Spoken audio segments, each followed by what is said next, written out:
I just saw your chat, Alex. Hi, Kenley. Uh, thanks everybody so much for being here. I just want to make sure we can see the screen. If you give me a thumbs up if you got it. We good? Cool. All right, let's go ahead and go. So, goal as always is 29 minutes or less. So we'll move fast, and then if you can mute yourself, that will help us. So there's no weird feedback as we move through this. So. If you have questions, throw them in the chat. Christine will answer them, or we'll answer them at the end. And here we go. So, week 4 of flying solo. Thank you guys for being here. So, as a recap, we design, plan, build, and then test. We don't test in the middle because it will break, and then we'll give up and we'll move on and never get one thing done here. So, that's why we follow that plan. My name is David Matthews. The goal of this 6 weeks or 7 weeks we're going to spend together is maximize profit, embrace the solo mindset, and create some really good systems for success. And let's go to the next slide here. Okay, so roadmap again. We've embraced the solo mindset. We came up with our core values. We came up with our why. We talked about our business plan. Last week we talked systems. This week we're going to talk marketing like a pro. Two things we're going to cover on marketing is email sprinkler and tide risers on social media. I didn't think of any of these things on my own. I stole them all from Sharon. So if you've seen this before, don't think I'm trying to rip them off. He gave me permission. So here we go. All right, so quick introduction again about myself. We have a lot of new faces here, so I'm super excited about that. My name is David Matthews. I've been licensed since 2007. I serve as the employment broker for Real in Colorado, average 25 to 30 transactions a year. My three main lead pillars are sphere of influence, geofarm, and agent to agent referrals. And then, of course, Happy New Year. Today's New Year's Eve, so thanks for being here, guys. For some reason, this Zoom is a little different I don't know why, but the buttons are moved, so I'm a little janky. All right, so let's talk email sprinkler. So the point of email sprinkler is email marketing, of course, and it's 3 emails that go out a week. I know that sounds overwhelming if you've never done it before, so we'll break it down. We'll talk about where to start. So don't check out on me yet. But the one thing I will share about email sprinkler is all the emails that we're going to send are plain text emails. There's no pictures of ourselves, no fancy banners, none of that stuff that CRMs want us to use because all of those things get caught in email filters and get us sent to spam. So the way we structure all of our emails are basically email that we want them to look like emails that you would send to your friend. So plain text, a couple bullets. If you're going to share a link, it's going to be a raw link, but nothing else. No fancy videos or anything like that. And like I said, we want it to look like an email that you would send to your friend so it doesn't get caught in the spam filter. Because once it gets caught in the spam filter, of course, it doesn't get read. But as we send more emails and they get read and our open rate increases, our basically our email credit score with all the servers goes up. So we get delivered to inboxes more and more and more. So that's why we want it to be a very basic email. And we also don't want it to be very long. You don't want them to have to scroll too much on their phone to see the whole email. I'm on a lot of agents' lists, and they will send one email a month, and it ends up being, like 8 scrolls, and I'm never getting to the end of it because they're trying to pack everything into one email. And the reason why we want it in multiple emails every week is because the average consumer gets about 100 emails a day. So that's 3,000 emails a month. So our shot at being read is really low if we're only sending one of 3,000 emails. Versus if we're sending 12 of those 3,000, our name is seen more in the email list. So we have more of a chance of being opened. So that's the theory behind why it's 3 emails a week and the plain text. So let's talk about what it breaks down to. So there's multiple ways you can do it. My email sprinkler is deal of the week, market update, and a personal story. Deal of the week is on Tuesdays, market updates on Thursdays, personal stories on Saturdays.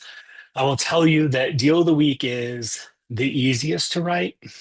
Personal story is the hardest to write, but personal story is the most impactful and gets the most responses from my experience in doing this for the last few years. So let's talk deal of the week. I'm going to show you a couple examples. First one on the left, you'll see the subject line says Westminster Early Access. And I send this one out as deal of the week when I'm going on a listing appointment and I know some basic information about the home. So I just say, I'm meeting with a client this afternoon about putting their home up for sale.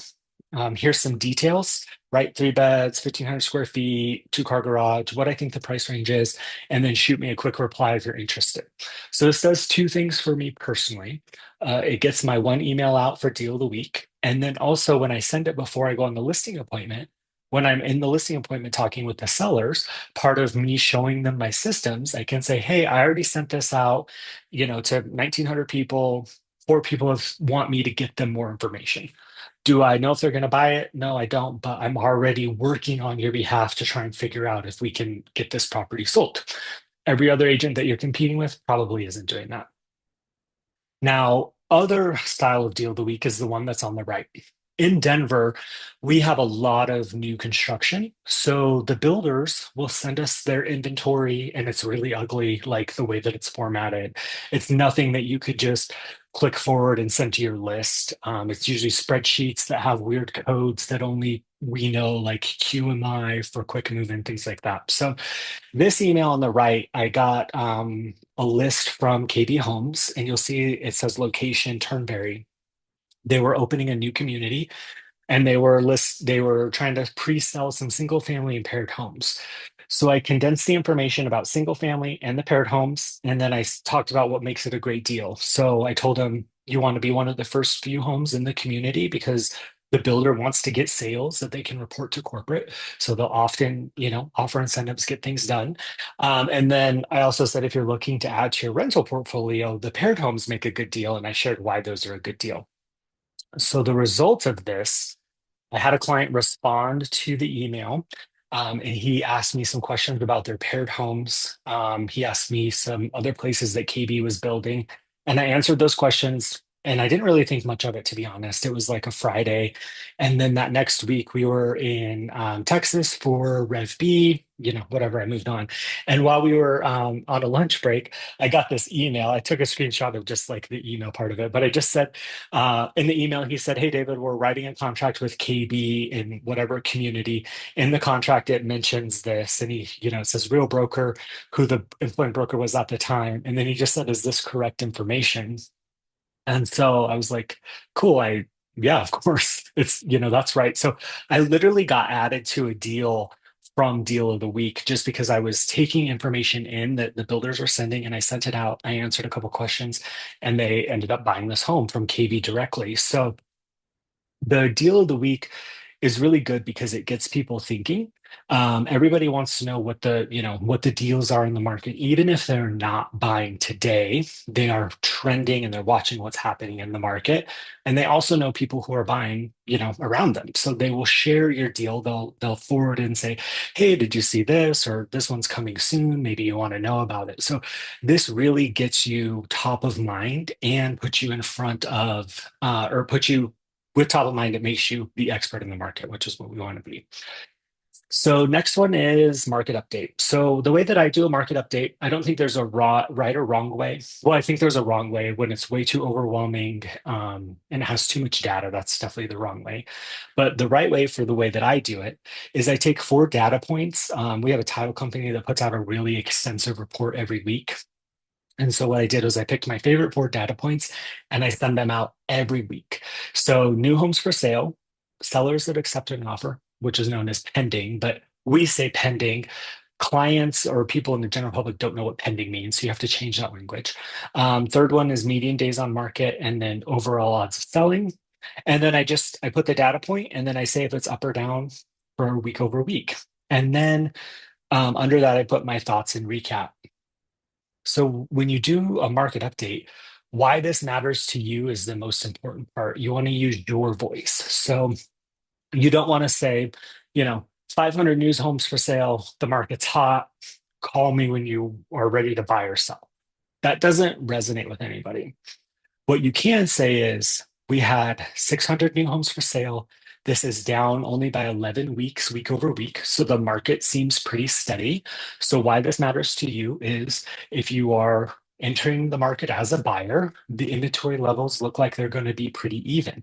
Now, if this continues to go down week over week, there's going to be less inventory, making it more competitive and harder to buy a home. You can also say why this matters to you as a seller. If the overall odds of selling continue to trend up week over week, the market is more competitive. So that's good for you as a seller, and this is why. Just use your voice and explain why it matters to them if they're in a certain, scenario, if they're buying or selling. Make it easy to digest. And then when they start to see you in public, they will bring this up. They'll be like, "Oh, there's, the inventory is tightening. That's good, right?" And then you can engage in that conversation, because so many times people will say, "How's the market?" And as realtors, it's like we're trained to be like, "Oh, it's great," no matter what's happening. We always say the market's hot. So this gives you good actionable data and sets you apart from the pack. Okay, so final email or email example for email sprinkler. Personal story. So the one on the left is my get out of jail free card. Um, I send this one out when I just don't have anything to share, or I'm just tired or exhausted. Um, I will just put a barcode for a Starbucks gift card. I put $100 on it and I send it out. And then I just say, I'm sending this to my inner circle for two reasons. Number one, say thank you for choosing to work with me, for referring clients to me, and supporting my real estate business. This creates a moral contract with them. If they're going to use the Starbucks card and buy a coffee, they feel like they're obligated to send me a referral. And then the last time I sent this out, it was freezing in Denver. So I said, if you're out and about today, I hope you warm up. It's currently -10 as I type this email. If you'd like to grab a cup of coffee with me, shoot me a reply. And then the PS on this one is what gets me the most engagement. I just said, PS, once it's gone, it's gone. But please don't be the guy who uses the whole balance to buy another gift card. This happened last time. So two things start happening from this. People reply and they're like, oh my God, I can't believe that happened. What a jerk. Or they'll be like, did that really happen? And replies in your email inbox are good. It gets your email credit score higher, so you won't be delivered to spam. And then the other part of it is people will start to say thank you because they realize, like, oh, somebody could have stolen this, but I got to use it. So oftentimes you'll get a selfie on social with the kids getting hot chocolate or whatever, thanking you for that coffee. So or that tree. So that's a really good one just for engagement. I don't like to use it a lot because it's really the easy way out. It doesn't really get you top of mind and doesn't get them to connect with you as a person so much like the other personal stories do. So this one on the right is a personal story I shared that got really good engagement for me. Um, and the story was about how I was having lunch with a friend and I had a conversation with them and we were talking about another friend and they were like, "Oh, it must be nice to be her."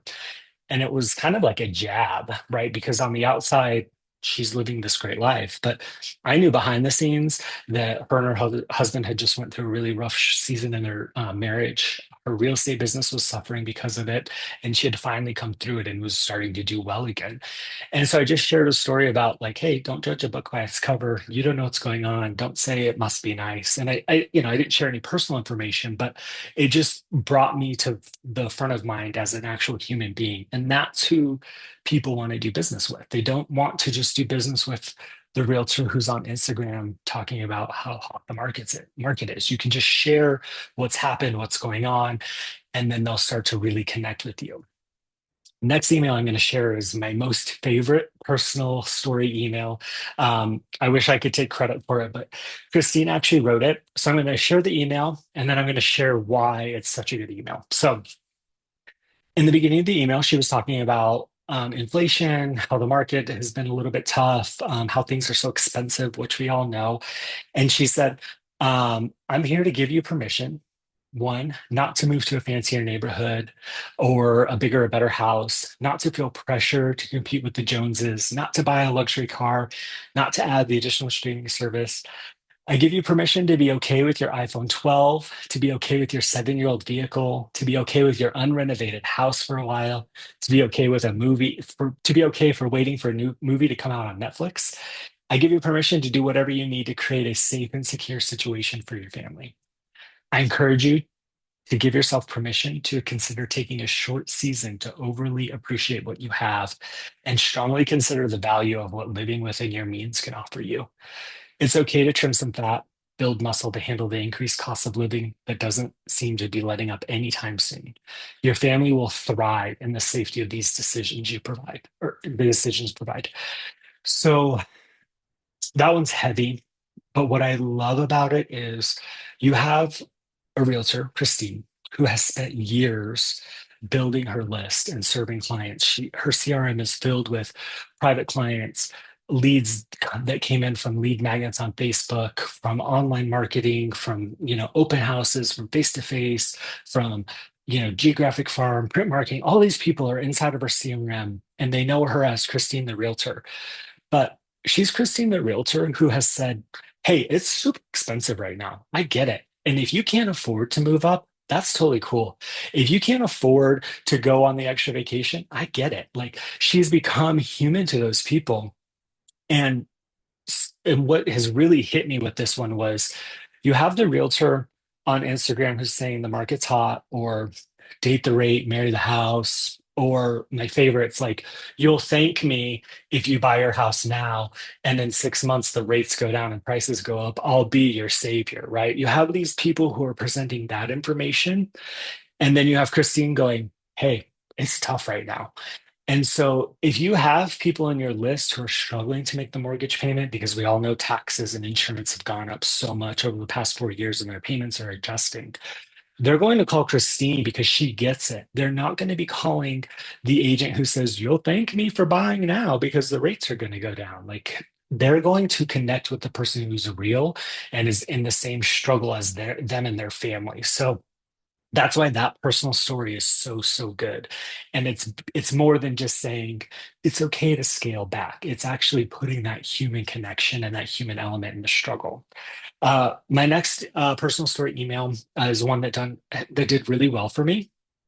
um, Again, in Denver, we have a lot of builders who are doing rate buy downs, making homes more affordable compared to resale. And I had a buyer who was working in a lower price point, about 350. And at the resale level, the payment was just too high for her. She just couldn't afford it compared to what her rent was. So I talked about how the payment was coming in around $2,800. It was outside of her comfort zone. But we found a new build that was the same price, but was offering a permanent rate buy down, and her payment was $2,200, which was right in line with what she was already paying with rent. So instead of taking the message of, why pay rent when you can pay a mortgage or why pay your landlord's mortgage, I took what was already happening in her life, a $2,200 payment, and I applied it to a purchase. And I showed how she got there. And then I said, hey, this builder has one more sweet deal like this. It's first come, first serve. And then after that, the incentive drops. It's still good, but it's not as great as it is now.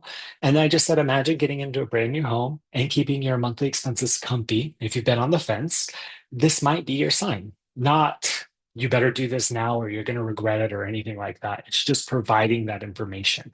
So that one did really well for me, to connect with those people who are really struggling with what interest rates are and the affordability. Because most of the time in Denver right now, it is cheaper to rent. So I have to find a way to serve the clients that it makes sense for them to move into a homeownership position if they can swing it. And here's how we can do it. So I'm going to take a quick drink of water and then we're going to talk tide risers. Oh, sorry, we're not going to talk tide risers. We're going to talk other ideas first. So if you, oh, Christine, you have your hand up. You can go ahead while I take another drink. Yeah, I love all of these so much. Oh, you muted yourself. I love all of these so much. I am curious of the three that you shared, just if everybody could drop their favorite in the chat, personal story, market update, or deal of the week. And by favorite, I mean which one is going to be the easiest for you to implement, like that you're going to take action on the fastest. And I would say personal stories is definitely the hardest, and it may take you a bit longer to take action on it. So if deal of the week can get you into action faster, get one of those out today. But David, I'm curious, how much time do you think it will take to push all of these out? Are these super time consuming to implement? So they're really not. You see, they're overwhelming at first, and so we're going to talk. I said we're going to talk tide raisers, but I have a couple more slides on this. We're going to talk how to make it easy and how to pick out what to send. So I always recommend starting with deal of the week, just because we all know, we can look at a property and see a deal, or if we have a listing, that's easy to send out, things like that. My other thing that I wanted to share was Sharon wrote a chat GPT AI for us to look at a listing and write your deal of the week email. So you literally can copy and paste it. So you don't even have to think about it and get in your own way. But other things you can send out if you're feeling overwhelmed or not sure are these other ideas. Deal of the day. If you just want to send out a weekly open house list, houses of prices, price reduced list, new construction, new neighborhoods that are opening. If you just want to focus on investors, you can find off-market deals or really good investment opportunities or life hacks. So there's a lot of different things you can do if one of those three things doesn't resonate with you. But deal of the week is always the easiest, and that will get you going. Um, so I have to have a good gift. So now what? What are we supposed to do now? So here is the Sharon's ideal sending schedule. And I have to share a quick story. The first time Sharon presented this, I I really scoffed at him and I made a face and he caught me. We locked eyes.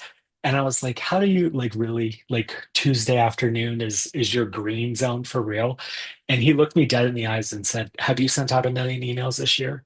And I was like, no. And he goes, I have, and I've tested this. So until you have data that is better than this, just go with this. And I was like, okay, fair enough. That makes sense. So don't scoff at it. Don't overthink it. This is the ideal sending schedule. It's Tuesday afternoon, Thursday morning, Saturday morning. The yellow blocks are your choice. They go either way. They don't perform as well as green. And then red is do not send during that time. So no mass emails on Sunday at all or Monday morning afternoon, and nothing Friday, Saturday afternoon or Saturday, Friday evening or Saturday. Sorry, Friday, Saturday afternoon or night. There we go. I got it out. So this is where I'd start. Again, of course, we'll share all of this. So now let's jump tide risers. So what's a tide riser? A tide riser is something that you post on social media to really prime the algorithm in your benefit.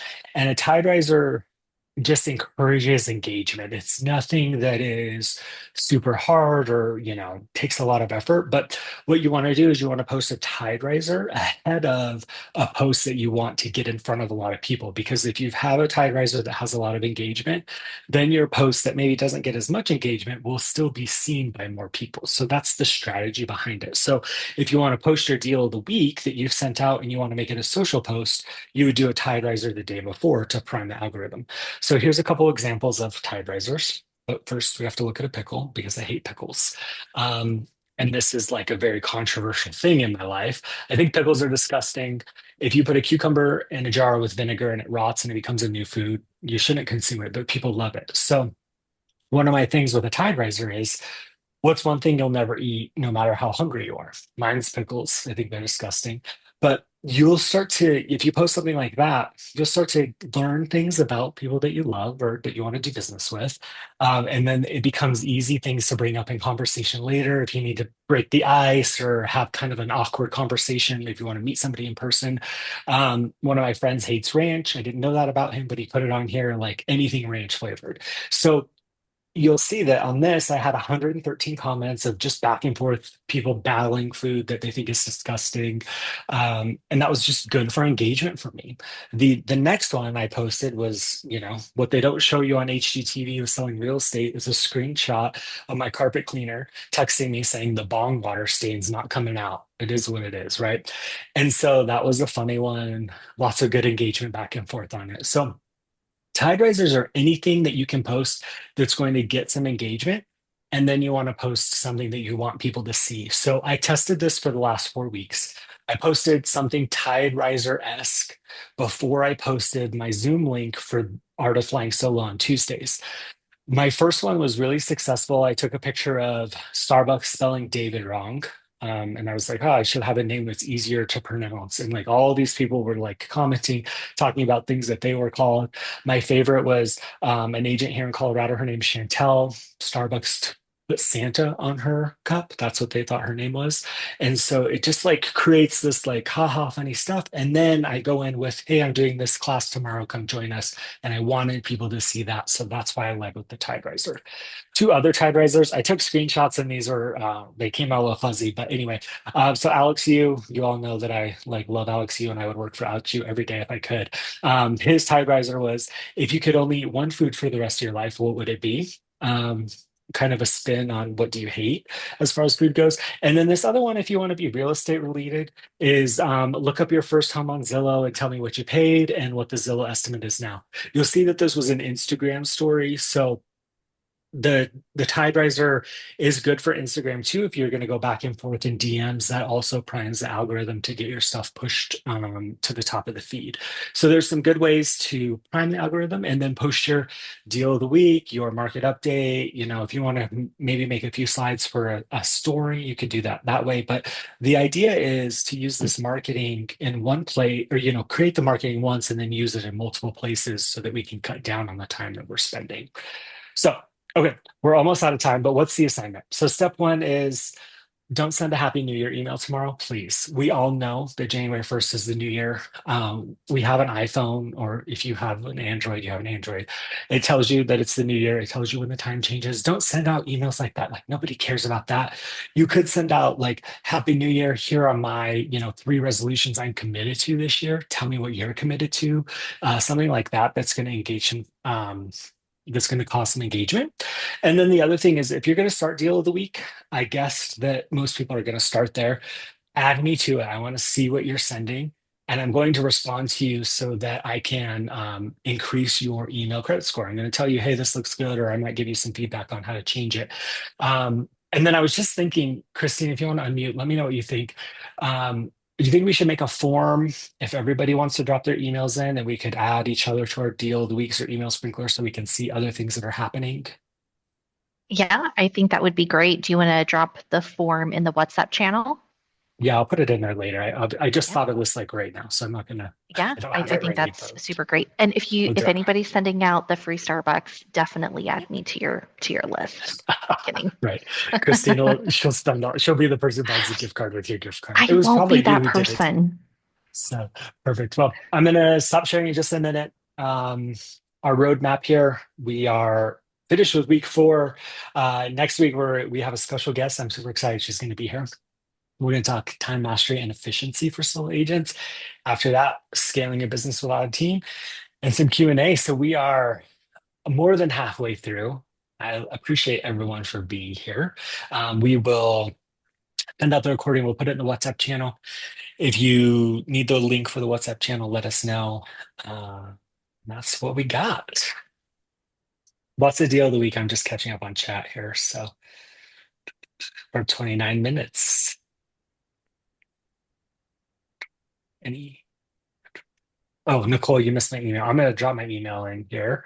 And then I'll put the link to the WhatsApp. And then if you have any questions, feel free to unmute yourself. I think I missed you say how much in advance do you post the tide riser? That I don't know if we have an exact date or time, Nicole, but usually I do the day before. Christine, do you think that's what it is? Day or same day?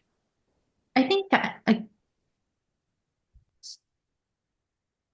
She A keeps good muting 24 herself. hours before is really 24, good.